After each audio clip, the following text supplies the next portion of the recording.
Hey there, Minnesota Vikings fans. My name is Kyle West. You are listening to the live Purple People podcast. I'm accompanied by Adam Carlson.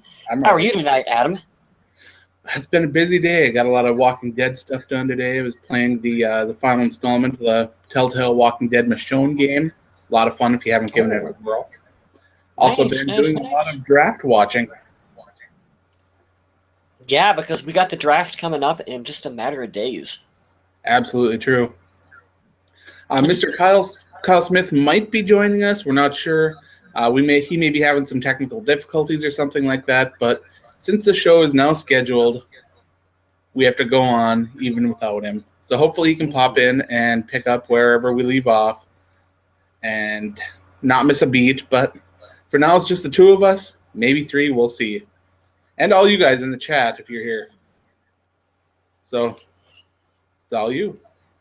Yeah, we look forward to hearing from everyone in the chat. Remember, if you guys got any comments about whatever we're talking about, you want to chime in, you got questions, you want to call us an idiot, you can do so in the chat room.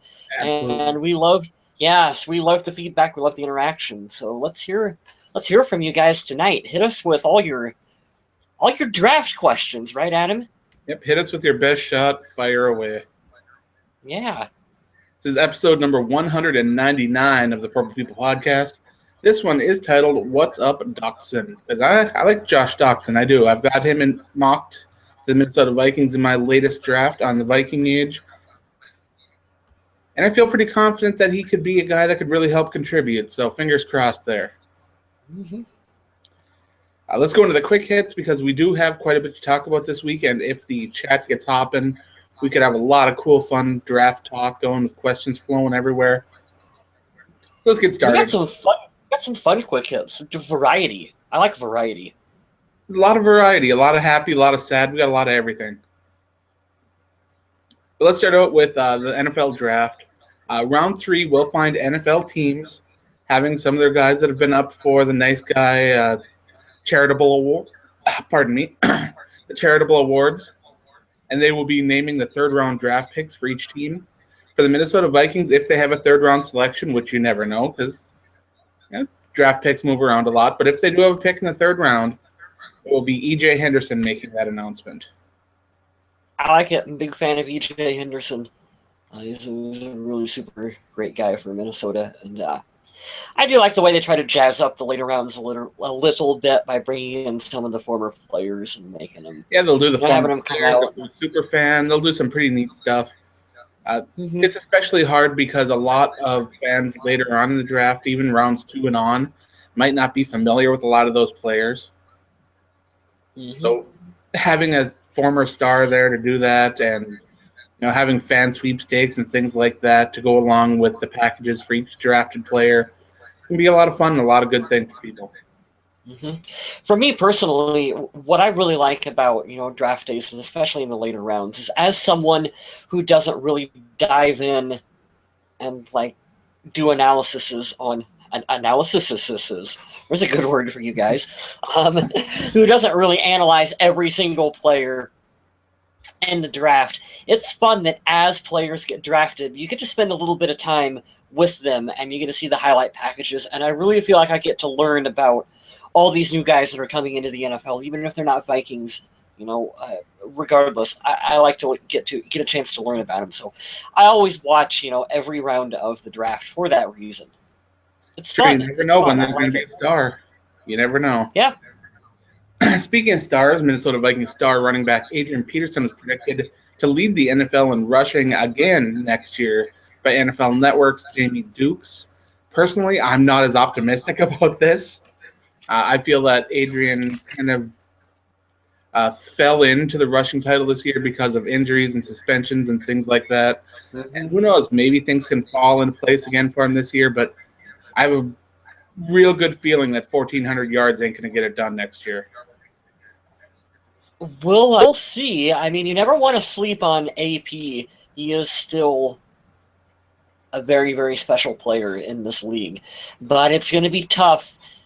What he has going in his favor this year for sure is definitely the revamp on the offensive line, where they've brought in big talent like Alex Boone, and you've got returning veterans like Phil Lodeholt and John Sullivan, where you're going, hey, maybe they can get more consistent, solid play on the line that would help him achieve more rushing yardage. So you never know. But I do tend to err on the side of caution. Like it's gonna be tough. There's gonna be some stiff competition, I think, for him this season. Oh yeah, a lot of quality running backs out there. Definitely a Also, lot. Also, I rarely agree with Jamie Dukes on anything. No, he's a I don't know. interesting fella. I don't know if that's just me. Okay, I'm glad it's not just me. Like every time he says something, I don't know. I'm like, are they maybe, just paying? Maybe Skip Bayless will be the next guy going to NFL Network. You never know. Oh, I think he's going to Fox Sports, isn't he? I believe it's Fox Sports 1. I believe he's going to go there. Colin Cowherd's got a nice show there, and they're both kind of cut in the same mold. That controversial, bold stance kind of guy. Meh. It's a good place for him. Meh. It's.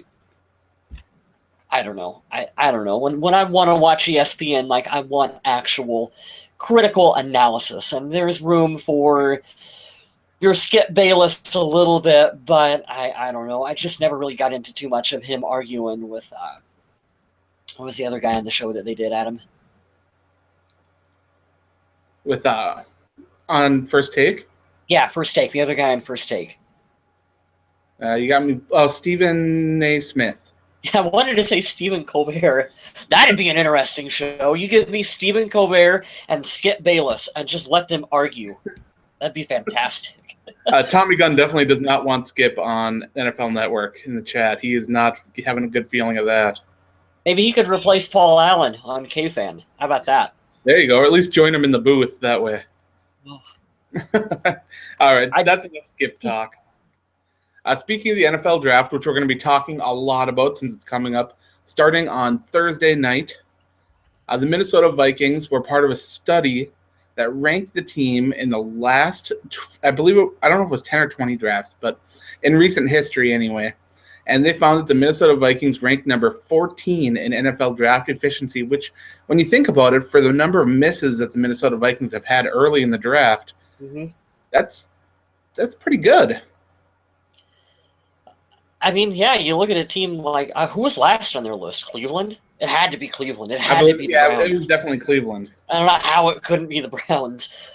14 seems pretty respectable. I think in recent years they've been doing a much better job with the draft underneath Rick Spielman.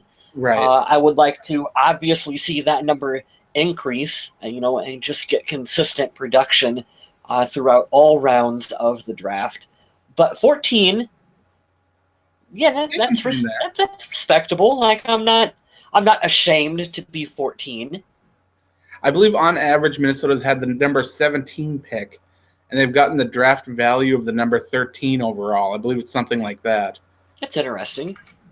Yeah, it's really weird how they did it. They did it with the values based on Pro Football Reference, which is a pretty cool site if you don't mind checking out.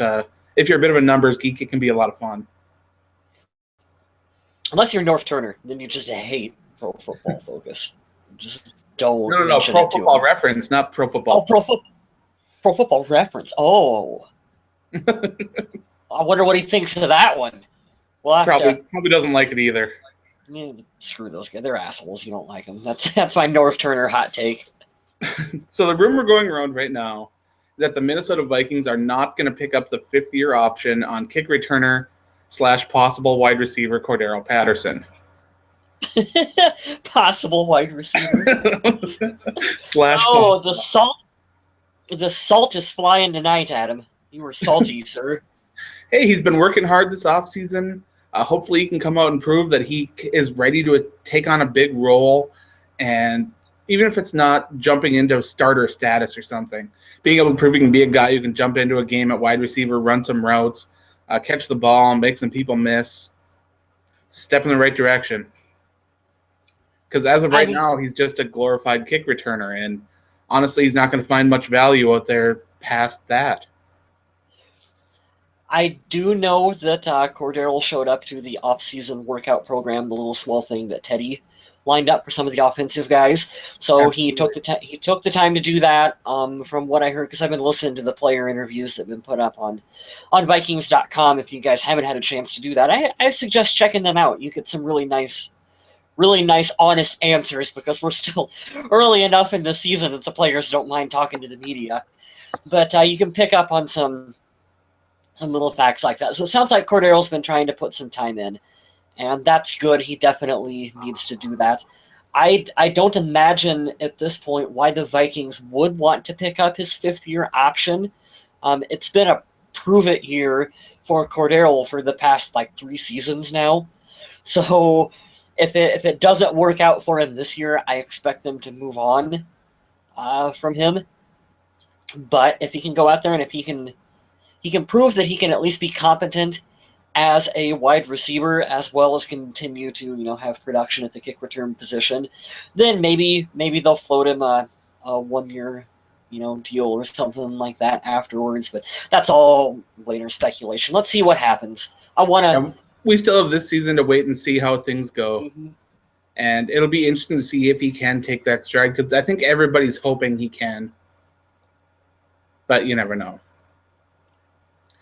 So, starting at U.S. Bank Stadium on October 15th, 2016, the Minnesota Vikings are sponsoring a walk called Making Strides Against Cancer to help benefit cancer research and cancer survivors.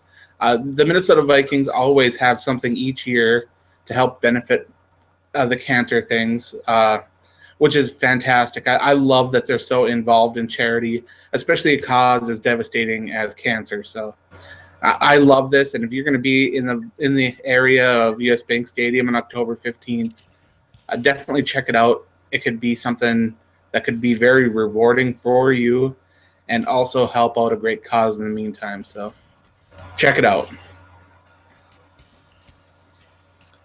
And if nothing else, hey, it's a fun opportunity to get to tour see US Bank Stadium, right?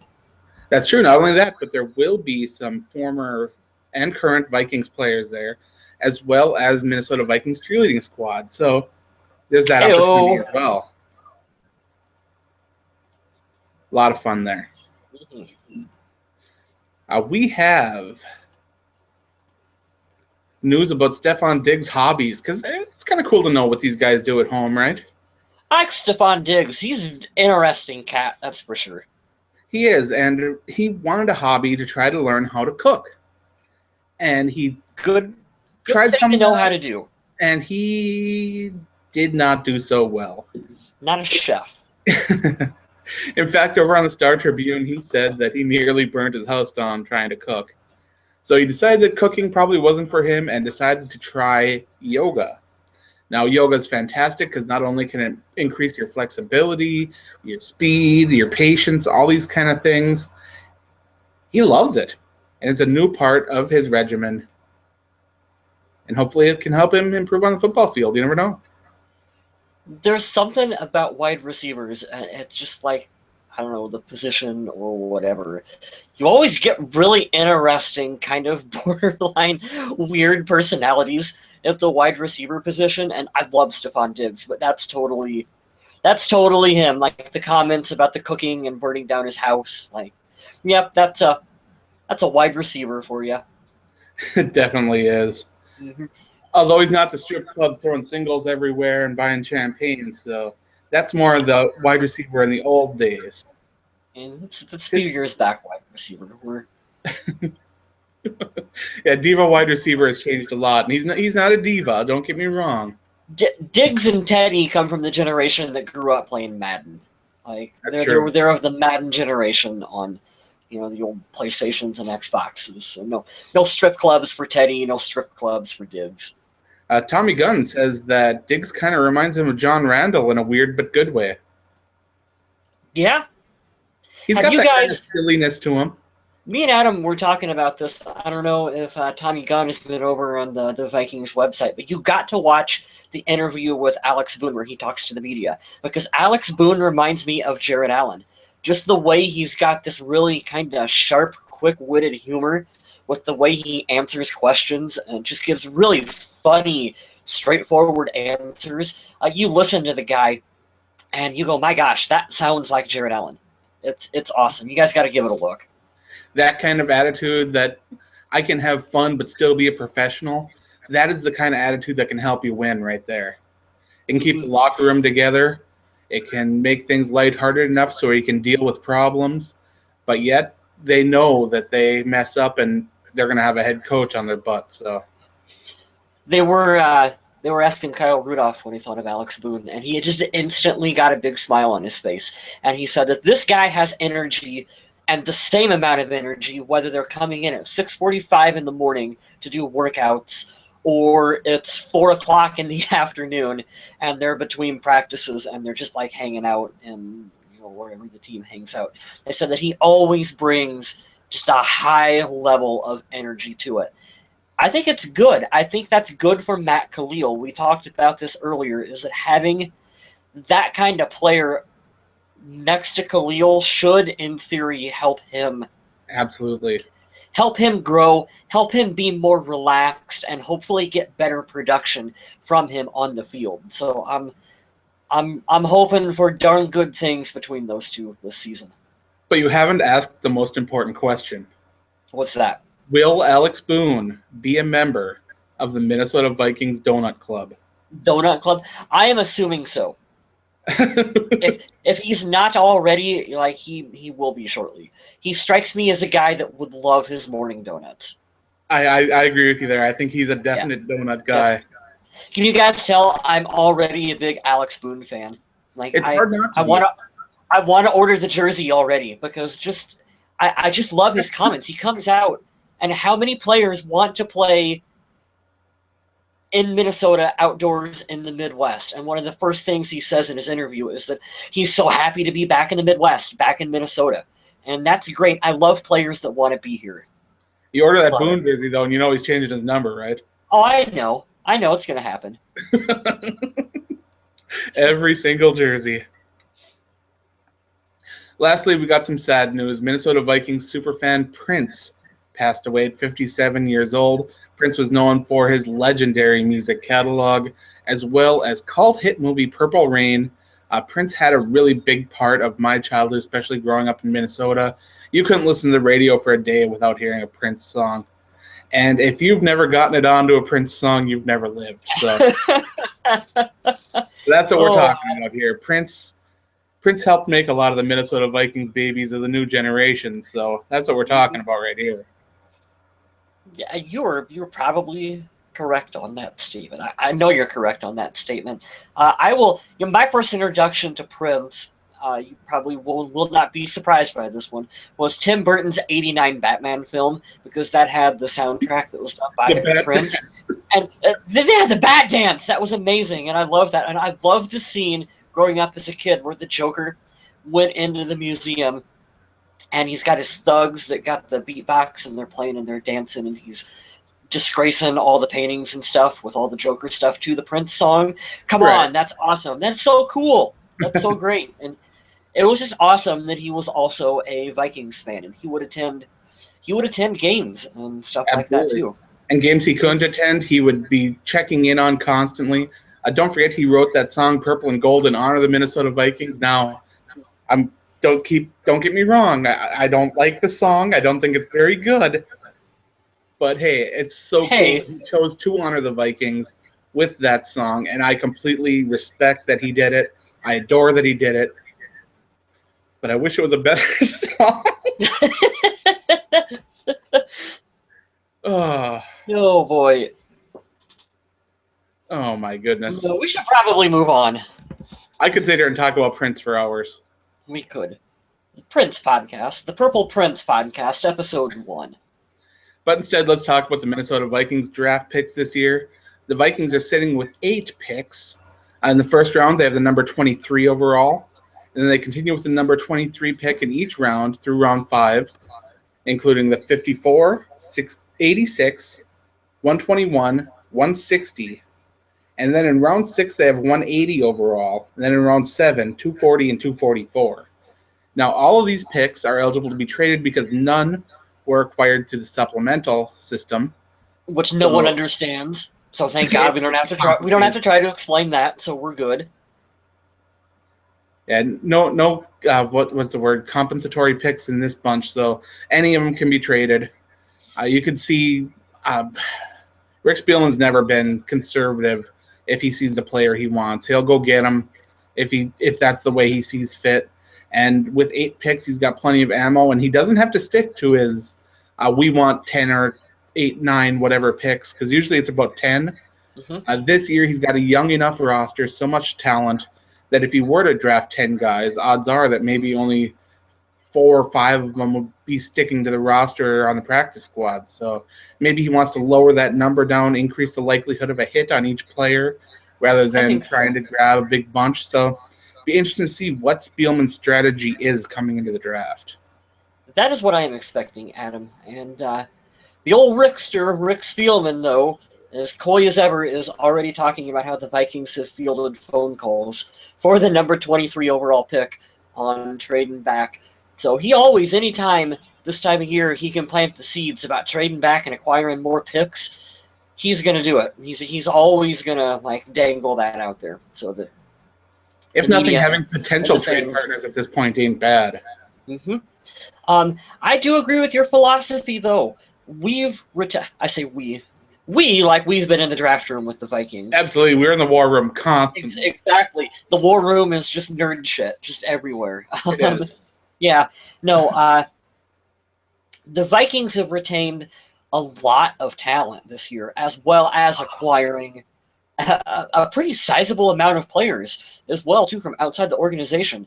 So you look at it, and I agree with your philosophy, Adam, where you don't necessarily have to bring in 10 guys, 11 guys, whatever.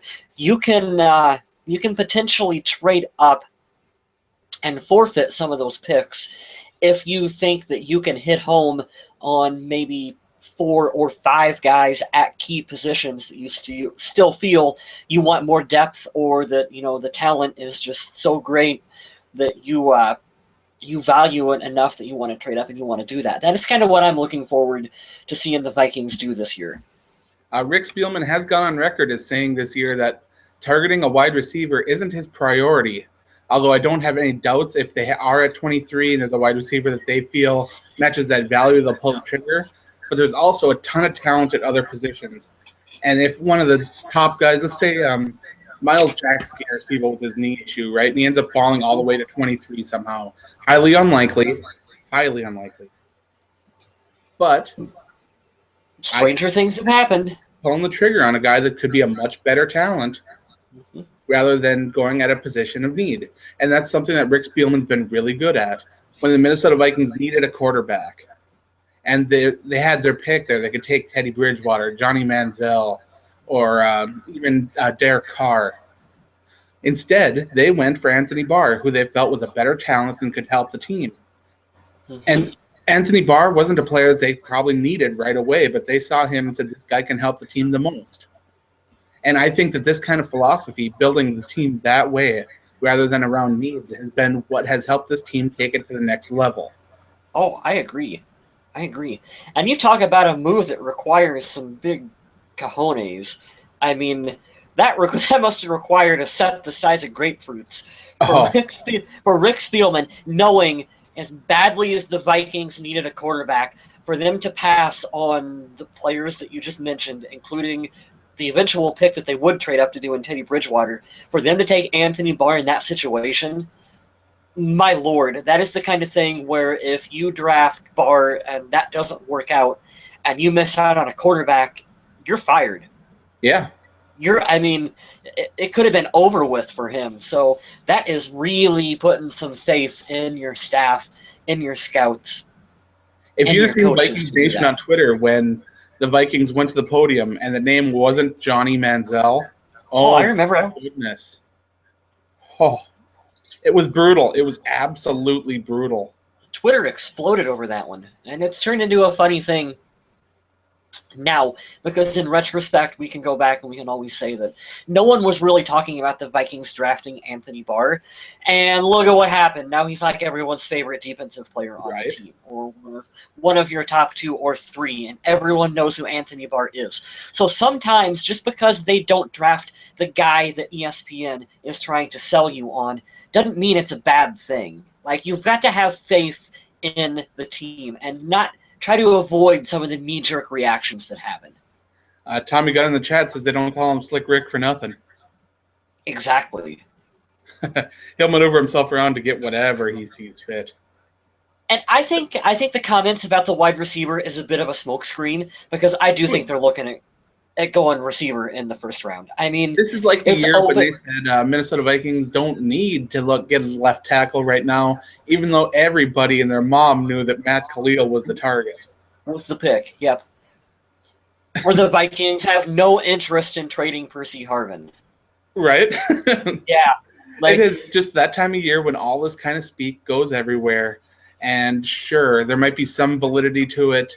Maybe they aren't locked into a wide receiver, but they definitely aren't going to pass on a talented wide receiver if one of value sits there. It's just one of those situations. We got to get Teddy some more targets. I mean, we've got some good talent on the team already, obviously. Some players that need to step up their game that could be larger contributors. But, I mean, Teddy still really needs his Julio Jones, his A.J. Green, his go-to big-time target. And that's not a knock on Stephon Diggs. I love him, but he's a smaller receiver, and it's kind of a... You need a bigger player at that position at some point. And when healthy, Kyle Rudolph can be good too. But if you could have that third weapon to help distract defenses, help keep teams honest, Teddy does have that talent to be able to pick defenses apart when he has the time and he's got players that run solid routes and he knows where they're going to be. Teddy Bridgewater is one of those quarterbacks that he will not throw you the ball if he doesn't trust you're going to be where he needs you to be. Mm-hmm. This is something. Why do you think they don't play Cordero Patterson? Yeah, that's exactly why Cordero Patterson's struggling. Is because he doesn't run the routes the way Teddy sees it, and Teddy's afraid to throw it. He doesn't know if the wide receiver is going to be there where he throws it, and that is essential. And that's why there are so many wide receiver prospects in this year that a lot of people are calling elite, but they lack the skills that Teddy Bridgewater needs. You need a guy that's going to be reliable, that can run the entire route tree, that doesn't round his routes, that doesn't get bumped off routes, that can catch a ball in traffic. He may not need to high point a ball, but he also needs to be able to get some yards after catch. We can simplify it here, Adam. He needs Chris Carter. Right? Chris Carter type would be pretty amazing. Yes, he needs that mold of wide receiver. He needs the Chris Carter mold of wide receiver who can go out there and just run routes right on a dime and make contested catches in traffic and where you need it, and as well as turn it into yards up the field for Teddy. And unfortunately, it's pretty tough to find a guy like Chris Carter. It is. And I like, if you're a big fan of Devontae Parker, who lives in Miami right now, a former teammate of Teddy Bridgewater, I see a lot of that in Josh Doctson. I do. And I think that if you could team up those two players, Josh Doctson and Teddy Bridgewater, I think that is the combination that Minnesota Vikings fans should want. Treadwell he's got issues with his high pointing of the ball, rounding his routes. And then you got Will Fuller, who's great at stretching the field, but really ask him to do anything else is tough, and he drops too many balls.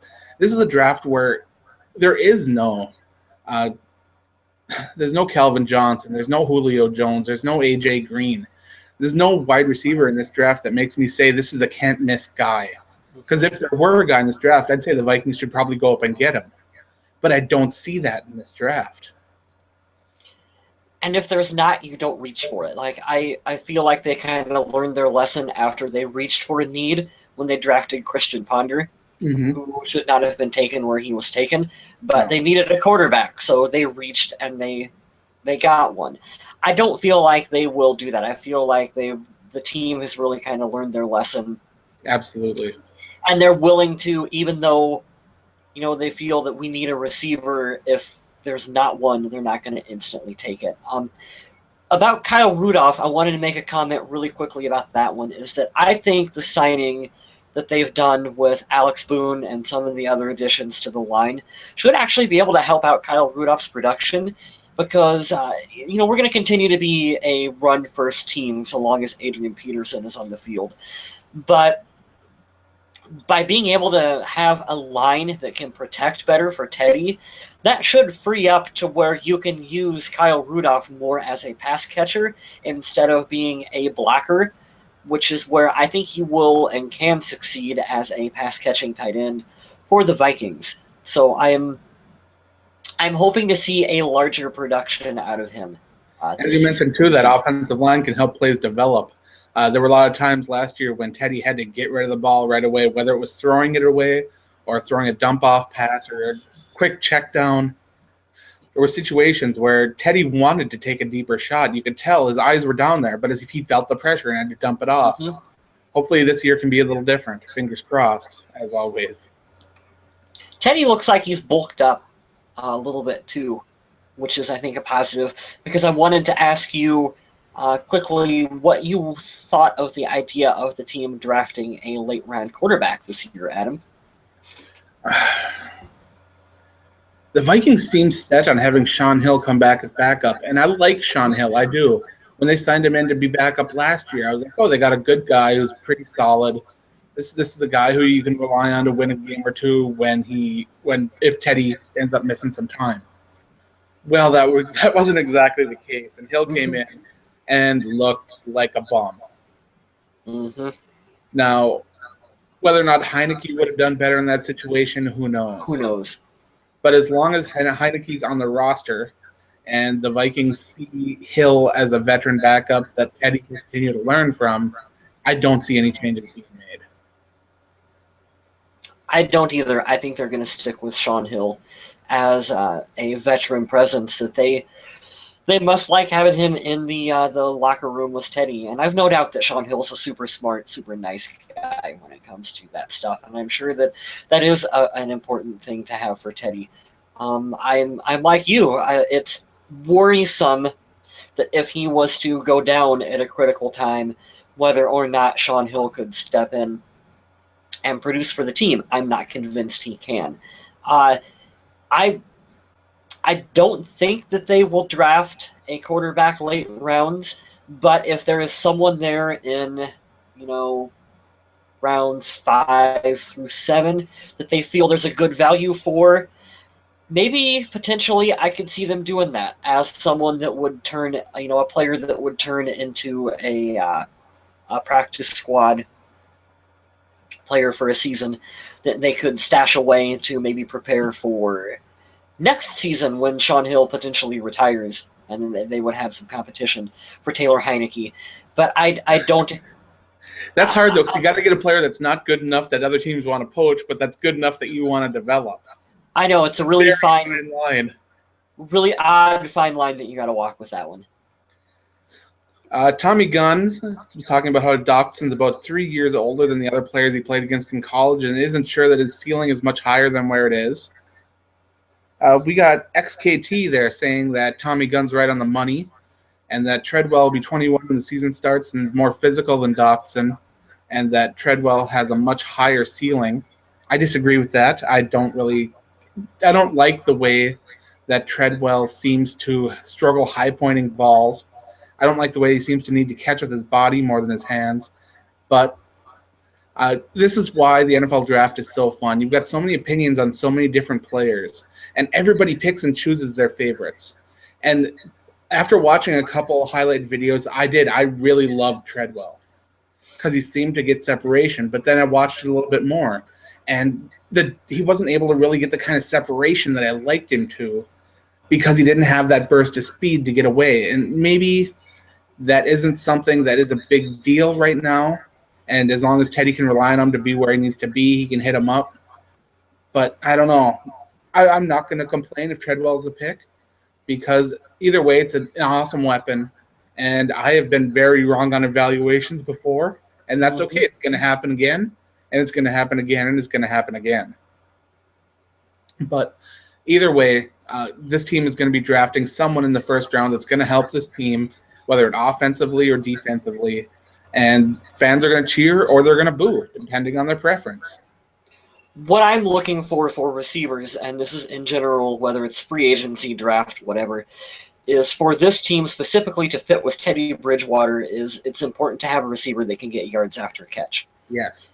And I think that is the number one trait that you're looking for, because you look at Mike Wallace. Why didn't Mike Wallace work for the Vikings? Because that was a guy who relied on his speed.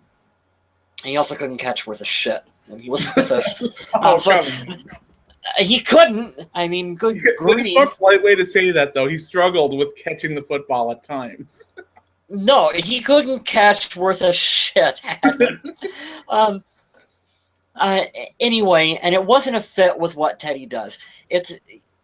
You want a receiver that can have yards after a catch, because he's going to make the quote, the safe throws, and you want to have someone who can turn those safe throws into a larger gain for you. Absolutely, and yards after catch is something that Treadwell didn't exactly have a lot of, but then again, the coaching staff and the system and the rest of the Minnesota Vikings team do have some great blockers on offense, minus Adrian Peterson. Oh. And the thing about Greg Jennings, Tommy Gunn, is that we got him too late in his career when he came to Minnesota. That is true. Mm-hmm. It is true. Also, he had, a season of Christian Ponder? So that didn't help anyone. I felt so bad for Greg Jennings when he had to come out and be like, I believe so much in Christian Ponder. This is the guy. I want him throwing me the football. Just had to come out and say all the right things, even though you knew. You watched him and you knew he didn't really believe it. He toted the company line. Man, oh man, did Greg Jennings ever tote the company line? You can fault him for many things, but never once did he throw Ponder underneath the bus. No, he definitely didn't. Social media question of the week. We asked you guys on Facebook and Twitter, which I only check Facebook. Mr. West is supposed to be our Twitter guy, but I don't know if he got any responses this week. On Facebook, we got several great responses. Thomas Buge. Well, I suppose I should ask the question, huh? Yeah, probably. What position do you feel is most important for the Minnesota Vikings to address early in the 2016 draft? Now, I didn't write first round of the draft because I didn't want it to be a specific pinpoint. Early just means like, okay, well, I want a wide receiver in the first round, but it's not really that important. But safety's more important to upgrade, or something like that. It's basically a sort of roundabout way of saying what is a major need, but is also one that needs to be addressed early, but not immediately. So let's talk right away. And Thomas Bush says offensive line, because it isn't deep this year, and there's no telling how Loadholt will recover or Khalil will play. Now, Loadholt is that big question mark, just like John Sullivan. I don't know what his back situation is. Right now is that lying time of year when everybody comes out and says the things that everyone wants to hear. And right now, people are saying that John Sullivan's back is feeling great and that he'll be ready to come back. I don't know how much of that is draft talk, how much of it is real. We haven't heard really anything from the Phil Loadholt front other than he is ready and wants to come back. But I feel like right tackle is a position where there's enough depth right now, and Clemmings will have another year under his belt after being thrown under the bus last year. So I'm not so worried about the offensive tackle depth right there. And I do feel like Khalil's going to improve a lot with Boone next to him. I do. Oh, I think so too. So I hope so. They're paying him a mega money. You better. But there are also a lot of offensive tackles that have a one-year deal right now. So if you're building for the future, that might be a way to look forward to it. Mike Leonard says our most impactful early draft pick will be a safety. With Smith playing like a sledgehammer, we need someone next to him. And I agree with that. It'd be so cool to see the Vikings draft a ball-hawking safety to help with the turnovers, help get that defense off the field, and help give the offense some better field position. Could be great. Tommy Gunn says the punter. I don't know. Come on, Tommy. Jeff Locke. Yeah, but you're not going to take a punter in the first 3 rounds of the draft unless he's Shane Leckler. And you're the Raiders. I'm surprised he didn't go with kicker. I thought you would have went with kicker, Tommy. Come on, man. John says everyone's going to try and say something other than wide receiver, but as obvious as it may be, it's wide receiver. Brandon Ellis took the broad approach here and says our biggest needs are wide receiver, safety, left tackle, will linebacker, cornerback, and defensive tackle in that order, in my opinion. Cornerback and defensive tackle mostly for depth and doesn't necessarily need to be drafted in the first few rounds unless someone highly rated falls for some reason. It's like I was saying, if a more talented player falls, more than one that can fill a position in need, that talented player is going to be picked. Mm-hmm. Reed Whitford says way too much quality on the defensive side not to pick one early. The top 3 wide receivers will be gone by number 23, and we can plug in a safety, linebacker, defensive end, or defensive tackle. Ken Tomlin says wide receiver without a doubt. Danny Yang says he hopes the Vikings pick Josh Doctson from TCU. He got very specific there. Sean Reynolds says the wide receiver is in a big immediate need, but offensive lineman makes sense long term. Judy Johnson says O-line, and Corbin Johnson wants a new wide receiver. Lots of wide receiver talk. Sarcasm along with his answer, so I'll do it. Punter, the draft, especially the early part of it, is for depth and competition. We have to keep a level head and ignore actual areas of need. Looking for starters in the draft is a sure way to be disappointed. But if you miss one... That's the Cleveland Browns draft mentality right there. Everything will be ruined forever and ever. Starters can be found in undrafted free agency and Walmart specials. Always draft safe, always. But seriously, if anyone thinks we shouldn't draft a wide receiver until the 5th or later, because OMG, what if we miss Herp Derp? You need to chill out and look at the depth and not look through your purple-tinted potential at the position. I'm a big fan of Herp Derp. Just to be fair, I've got like a 2nd-round grade on him. I think he could potentially, he's up there with McCringleberry. Yeah, definitely. And Fudge. I have a high grade on Fudge. Mm-hmm. Next week, we're going to be asking you guys how you felt the Vikings did during the draft, who your favorite pick was, least favorite pick, because, of course, the next show won't be until after the draft, so we're going to have time to break all that down. That's what next week's show is going to be. It's going to be a lot of talk about evaluating the picks, trying to figure out how they fit.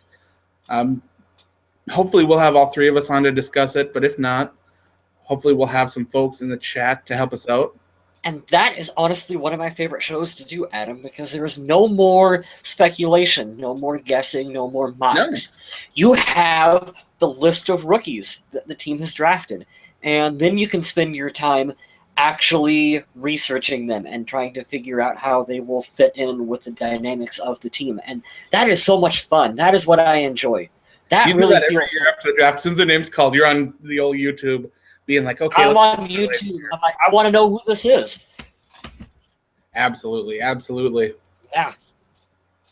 Okay, so we've got safety to break down this week, safety and special teams. Honestly, I'm looking up and down the safety list. Anton Exum Jr. played all right at times, has some maturing to do at the position. Anthony Harris, another guy that could step in and be all right. What was that, Mr. West? I was just going to say that Anton Exum is like everyone's favorite player that hasn't really done anything. Like he's got good potential, and I like the kid, but I still say everyone needs to just like calm down a little bit. The kid hasn't really done anything in the grander scheme of things. Well, like, maybe they heard his mixtape and thought it was fire. Yeah, I don't know. Something. Yeah, if he can be a little more disciplined and less reactionary, I think he can be a really good player. A lot of potential there. Hopefully, fingers crossed. Mm-hmm. We also have Anderson Dejo coming back. I don't expect him to be a starter, although with the current roster the way it is, he could definitely be one of those guys that could compete for a gig. But right now, I see him mainly as an excellent special teams contributor. And sadly, there are a lot of guys on this roster right now that are special teams guys, and I don't know how many of them are going to make the cut. Sendejo is kind of special on special teams, though, in my opinion. Kind of special on special teams. He is. You get like a little. You get like a little. You know, they have like the captain logos on the jerseys. You get like a little crooked star that says "special on special teams." It's a little patch with the head, the special teams coach giving a thumbs up. Yeah. Coach Prefer. Oh, that's great. Oh, And of course, it I won't was be complete special without today. talking about Griffin. I don't know how you guys feel about the signing of Michael Griffin, but I don't understand it. Statistically, he's one of the worst safeties over the last several years. The Vikings are bringing him in, hoping to rejuvenate his career in a new system. Uh, don't get me wrong, the system he was in before was bad. And Zimmer has a little bit of a history of taking some of these older players and making them a little bit more valuable. But he's not a miracle worker. But I'm not completely discounting that it can happen for him to turn his career around. Right now, I'd feel a lot more comfortable if the Vikings used a high draft pick on a safety. But it appears as though Minnesota is ready to head forward with Griffin in that safety spot if nothing else happens. So it's kind of a A scary lot, situation for me. lots of missed tackles is what I've Wow. seen. It's I understand wanting to bring in a player with 10 years of experience, to fill because it's still a young roster, and you need to have a veteran presence on there. So Absolutely. I totally get that, and I get that Mike Zimmer, like you said, is that he can take in some of these veteran players and able to rejuvenize their careers, revitalize them a little bit, maximize their potential. I'm watching Walking Dead in the background right now. This is dangerous. I should not have Walking Dead on right now while we Yeah, do don't be this. looking at Jenny. That's totally what I'm doing. I'm waiting for Morgan to pull the trigger. I know what'll happen, but I don't know. The important thing to remember though is that this is not a Leslie Frazier staff where just because you signed the player that he's instantly going to be penciled in as a starter. If someone else is able to beat him out, which I would probably bet that they will, that doesn't mean he's going to be on the team in week one. It's not guaranteed that just because they sign him, they're going to play him. It's definitely true. It is. And honestly, the way Griffin has played in the past doesn't have my hopes very high, but I'm optimistic. My fingers are crossed that I don't understand when a guy like Reggie Nelson's still out there in free agency, who's an awesome cover guy and just would fit in so perfect with what the Vikings wanted to do, had a connection to Zimmer. Why that didn't work out, it really kind of blows my mind. But uh, it'll be interesting to see how the Vikings go about this. I'm sure that there was something more than meets the eye there that I didn't know about because it's the NFL. Us fans, we don't know everything. Hell, I barely know what they tell me. Yeah. uh, Frustrating, that safety position. Hopefully we'll have a little bit more news to talk about there. As far as special teams go, we do need some sort of better play from the kicking unit, whether it's the holder, the kicker, the punting, all those, that whole system there needs improvement. All the way around. We gonna blame the long snapper. Can we do that? Hey, you never know.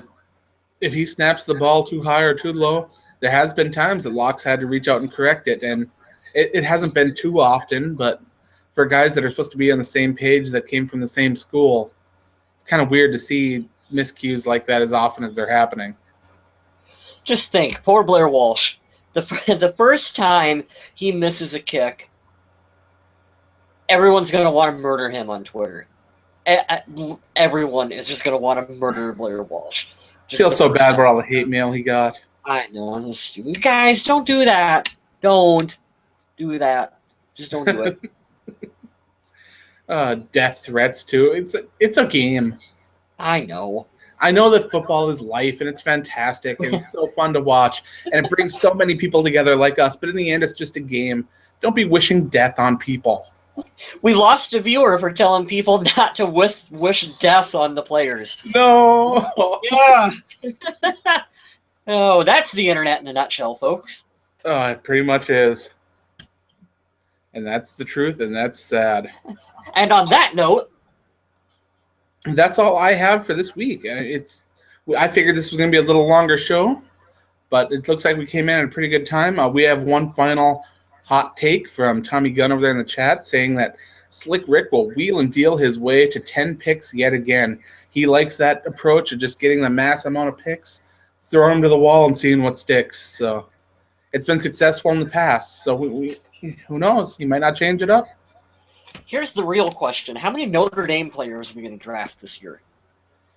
Ah, I keep watching the draft and I keep mocking Jalen Smith out of the first round, but I keep wondering with how much of a connection Notre Dame has to the Minnesota Vikings, if linebacker Jalen Smith is going to be the guy. Mm-hmm. You always got to look for Notre Dame and UCLA seem to be the two colleges that we draft an abundance of players from. So My when you're wild card in this draft, center Ryan Kelly. Watch for him. ooh, another center. I'm in that camp where I don't have faith in John Sullivan returning. Those back injuries can be really scary, and the fact he had to go back for extra procedures. He said Joe Berger's got 1 year on his contract. Other than that, you've got a lot of young guys behind him that aren't established or don't really have the kind of potential that a guy like Ryan Kelly has. So who knows?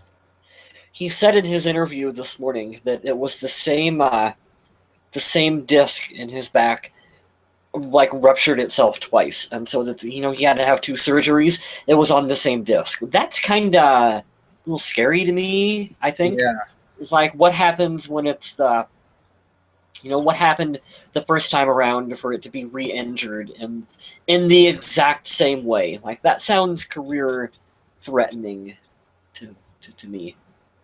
Yeah, I don't know how confident I'd be rolling forward with that. This year they have the insurance. They have Joe Berger. But this is a team that loves preparing for the future and isn't afraid to invest in that at the risk of the present. So who knows? Anyway, we've got Fear the Walking Dead going on over on undeadwalking.com. That's where I do a lot of my writing over there. I just finished up playing the Walking Dead Michonne Telltale game and had a blast doing it and wrote a review for that. That just went up today. Also, I wrote a nice piece on a guy that got a massive tattoo on his back of just so many characters from The Walking Dead and iconic scenes and stuff like that. So if you love The Walking Dead, go check that out. There's lots of cool stuff over there. Kyle West Photography, he's got his work over there on sale. He's got some great stuff that can be gifts, or you can have it turned into throw pillows with squirrels on them. Up to you. You sure can. You sure can. I got some Viking stuff, all kinds of things. Oh, yeah, snowmen, graveyards, lots of cool stuff. Mm-hmm. Yeah, wide variety. You can get T-shirts and posters and coffee mugs and just about anything, right? Yeah, you can get bed sheets, you can get all kinds of stuff. I had a queen-sized bed sheet that had Deadpool on it that went to the United Kingdom. Can you get a bed sheet with your face on it? I mean, I could do something like that if you really wanted. I could. There you go. That's a great gift for your whole group of friends and family. Mm-hmm. Get just a bed sheet with Kyle West's big face on it. I've been meaning to put some Purple People podcast stuff up there so that you guys could get T-shirts with our Purple People podcast logo on it and stuff like that. You still got a Beat Green Bay shirt on there? Yeah, I still got the Beat Green Bay design up on there. You can get that on a T-shirt. You can get that on a sign for your man cave. You can do all kinds of stuff. It's a cool design. I like it. All right, I got to dispel that rumor right there. Tommy Gunn is saying that I'm Team Edward. Now, the fact that I know what you're talking about makes me sad. But being Native American, I am Team Jacob. Are you talking Twilight? Talking a little Twilight here. I'm talking Twilight. I've only seen the first movie, though. I know that there's a lot more that goes on, but after that first movie, I just kind of threw in the towel, and I was like, no more for me. No more for me. Oh, I was running a theater when the Twilight stuff was in full craze, and so yeah, I had all the teenage girls that were out. We need more movies about the Minnesota Vikings. That's what we need. Where's Draft Day with Rick Spielman? I want to watch that movie. Me too. Absolutely. It'd be a hell of a reality show, wouldn't it? It would be. It's like Harder Knocks. I don't know. Slightly harder knocks. It's a little harder. But that's all I have for this week. We'll be posting up our social media question over on Facebook. You can head on over there and join in the conversation. We'll be posting some neat stuff throughout the draft. Twitter at Purple People Pod. That's where you can talk to us. I am at MN Viking Zombie. That's where you can chat to me. Uh-huh. And then no yawning. Stop that stuff. I'm tired. But I wanted to thank everyone for listening, and remember to stay classy, Minnesota.